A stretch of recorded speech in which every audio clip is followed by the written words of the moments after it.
Caged Bird by Maya Angelou.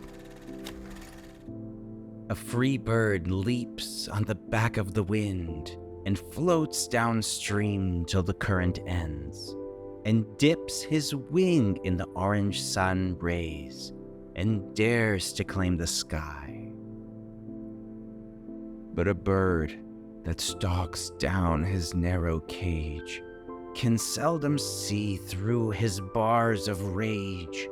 His wings are clipped and his feet are tied, so he opens his throat to sing. The caged bird sings with a fearful trill of things unknown but longed for still, and his tune is heard on the distant hill, for the caged bird sings of freedom. The free bird thinks of another breeze, and the trade winds soft through the sighing trees, and the fat worms waiting on a dawn-bright lawn, and he names the sky his own.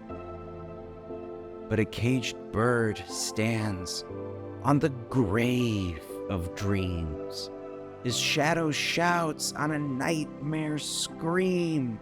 His wings are clipped and his feet are tied, so he opens his throat to sing. The caged bird sings with a fearful trill of things unknown but longed for still, and his tune is heard on the distant hill, for the caged bird sings of freedom.